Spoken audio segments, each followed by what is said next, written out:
ఆచి చికెన్ మసాలా. బాల్క సుమన్ ను అక్రమంగా అరెస్ట్ చేసి జైల్లో పెట్టారన్నారు మాజీ మంత్రి హరీష్ రావు. బీఆర్ఎస్ మహిళా కౌన్సిలర్లపై నోటితో చెప్పలేని విధంగా కాంగ్రెస్ కౌన్సిలర్లు వ్యవహరించారని మండిపడ్డారు. మంత్రి వివేక్ దృష్టికి తీసుకువెళ్లినా పట్టించుకోలేదన్నారు. కాంగ్రెస్ కౌన్సిలర్లు తాగి గొడవ చేశారని ఆరోపించారు. తమ కౌన్సిలర్లు చైర్మన్ ఎన్నికను వాయిదా చేయొద్దని కోరినా పట్టించుకోలేదన్నారు. ఆదిలాబాద్ జిల్లా జైల్లో ఉన్న బాల్క సుమన్ ని మాజీ మంత్రి హరీష్ రావు పరామర్శించారు. ఈ సందర్భంగా ఆదిలాబాద్ జిల్లా జైలు వద్దకు బీఆర్ఎస్ నాయకులు భారీగా తరలివచ్చారు. దీంతో జైలు మార్గంలో భారీ బందోబస్తు ఏర్పాటు చేశారు పోలీసులు.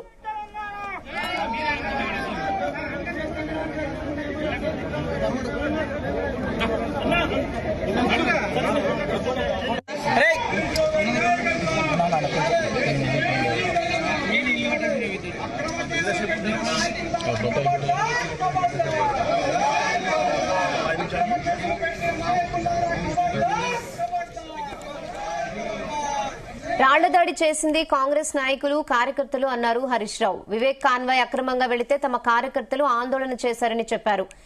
మూల రాజిరెడ్డి కారును కాంగ్రెస్ నాయకులు ధ్వంసం చేశారన్నారు. తమ నాయకులను దుర్మార్గంగా అరెస్ట్ చేశారన్నారు. అక్రమంగా కేసులు పెట్టిన పోలీసు అధికారులపై భవిష్యత్తులో చర్యలు తప్పవన్నారు.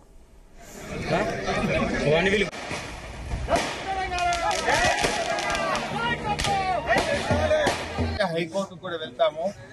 ఉన్న వాస్తవాలు నిజాలన్నీ కూడా న్యాయస్థానం దృష్టికి తీసుకువెళ్తాము. మాకు న్యాయ వ్యవస్థ మీద గౌరవం ఉంది. సీనియర్ న్యాయవాదులను ఇప్పటికే పార్టీ నియామకం చేయడం జరిగింది.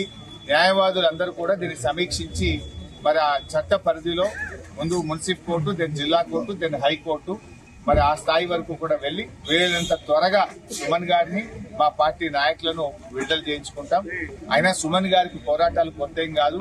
ఆనాడు సమైక్యవాదుల మీద పోరాడినటువంటి విద్యార్థి ఉద్యమకారుడు సుమన్ ఈ రోజు మరి ఈ కాంగ్రెస్ అధికార దాహంతో ప్రజాస్వామ్యాన్ని కూనీ చేస్తుంటే ఇవాళ ప్రజాస్వామ్య పరిరక్షణ కోసం పోరాడినటువంటి మా నాయకుడు సుమన్ ఎప్పుడైనా కూడా న్యాయం వైపు, ధర్మం వైపే పోరాటం చేసి ఒక దళిత బిడ్డ, దళిత నాయకుడు.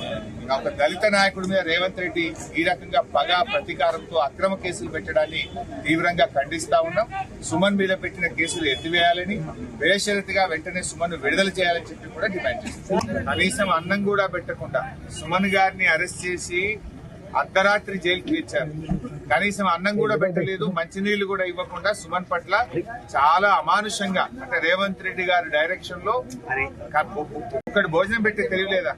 ఏ అధికారులైతే ఈ వివేక్ లేకపోతే ఎంపీలు, ఈ మినిస్టర్ల చలవతోని పోలీస్ స్టేషన్లకు వచ్చి ప్రజాస్వామ్యాన్ని వాళ్ళ అక్రమ ఆదేశాలు తీసుకొని కూనీ చేస్తున్నారో వాళ్ళందరి మీద కూడా తప్పకుండా రాజ్యాంగబద్ధంగా చట్టపరంగా చర్యలు ఉంటాయి. అందుకొరకే ఈరోజు బీఆర్ఎస్ పార్టీ చాలా క్లియర్ గా చెప్తుంది, అయ్యా పోలీసులారా, మీ హక్కుల గురించి కూడా పోరాడిన చరిత్ర బీఆర్ఎస్ పార్టీకి ఉన్నది. హోంగార్డుల గురించి పోరాడిన చరిత్ర ఉన్నది, కానిస్టేబుల్ గురించి పోరాడిన చరిత్ర ఉన్నది.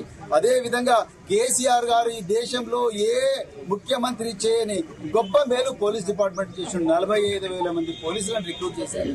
అదే విధంగా 700 కోట్లు పెట్టి పోలీస్ కమాండ్ కంట్రోల్ సెంటర్ పెట్టారు. 10 లక్షల సీసీటీవీ కెమెరాలు పెట్టారు. హోంగార్డుల జీతాలు పెంచారు. మహిళా కానిస్టేబుల్ దాదాపుగా 20,000 మందిని రిక్రూట్ చేశారు. పోలీసుల ఆత్మగౌరవాన్ని కాపాడారు. పోలీసుల ప్రతిష్టను దేశవ్యాప్తంగా పెంచిన చరిత్ర కేసీఆర్ గారిది. అలాంటి పోలీసుల్లో కొంతమంది కలుపు మొక్కలై అధికార పార్టీకి తొత్తులుగా మారి ఇలా ప్రజాస్వామ్యాన్ని కూనీ చేస్తున్నారు.